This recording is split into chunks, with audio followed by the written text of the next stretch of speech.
Education TKSM লগত স্বাগতম জনাইছোঁ।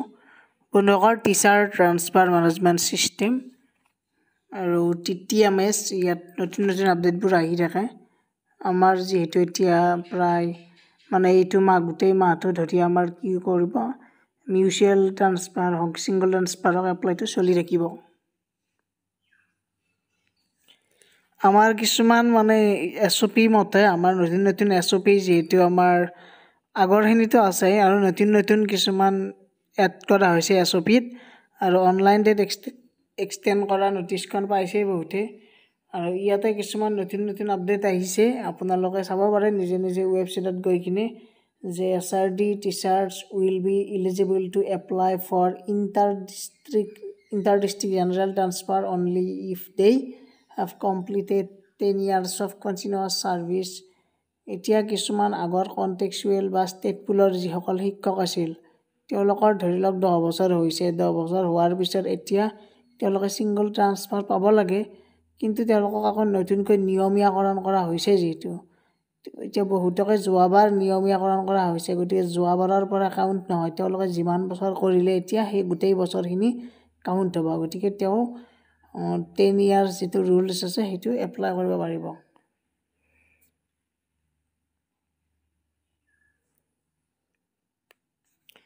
চ' ইয়াৰ পিছত নেক্সট আমাৰ আছে এই মিছমেটছ, কিছুমান আমাৰ লেংগুৱেজ ওৱান ইন দিয়াৰ ৰেচপেক্টিভ টিচাৰ এলিজিবিলিটি টেটত যিহেতু কি থাকে লেংগুৱেজ ওৱানটো বহুতৰে কি থাকে, ধৰি লওক লেংগুৱেজ ওৱান অসমীয়া নাথাকি লেংগুৱেজ 2 অসমীয়া এনেকুৱাকৈ দিয়াই থাকে।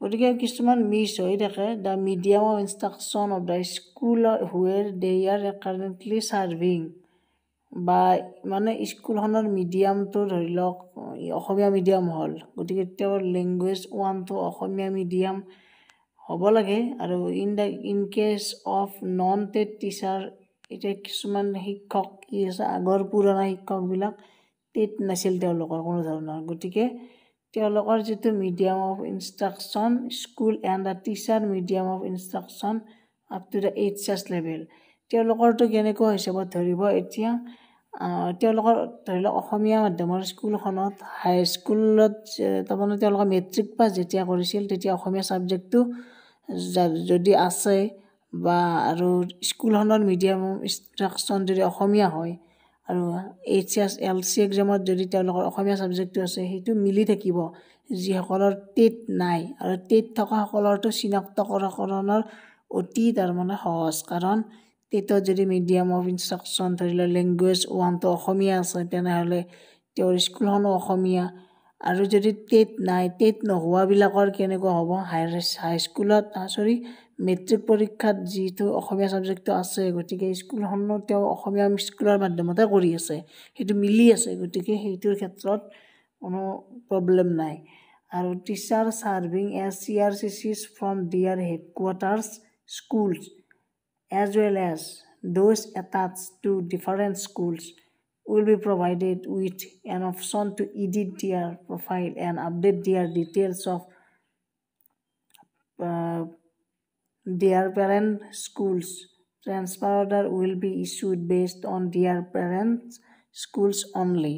কিছুমান CRCC সকলৰ যিহেতু আমাৰ কি থাকে, স্কুলখন অৰিজিনেল স্কুলখন বেলেগত থাকে আৰু তেওঁলোকৰ যিখন স্কুলত যিটো ক্লাষ্টাৰত কাম কৰি থাকে তাৰে স্কুলখন বেলেগ থাকে, এটাচ হৈ থাকে, এটাচমেণ্টত থাকে। যিহেতু এতিয়া তেওঁলোকক এডিট কৰাৰ এটা সুবিধা দিছে, যাতে তেওঁলোকৰ অৰিজিনেল যিখন স্কুল আছিল তাৰে ডিটেইলছখিনি দিব লাগে, কাৰণ অৰ্ডাৰ সেইমতে আহিব তাৰমানে।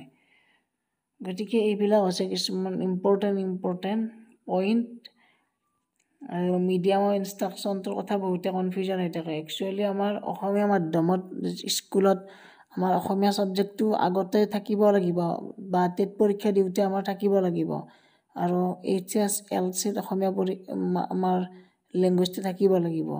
সেইটো আমাৰ তেতিয়াহে তাৰমানে সেই স্কুলখনৰ লগত মিলি থাকিব, যে মিডিয়াম অফ ইনষ্ট্ৰাকশ্যনটো স্কুল অফ মিডিয়াম অফ ইনষ্ট্ৰাকশ্যনৰ লগত মিলি থাকিব। গতিকে এইখিনি আছিল এটা আপডেট, সকলোৱে শ্বেয়াৰ কৰি দিয়ক আৰু ছাবস্ক্ৰাইব কৰি বেল আইকনটো প্ৰেছ কৰি ৰাখক। ধন্যবাদ, থেংক ইউ।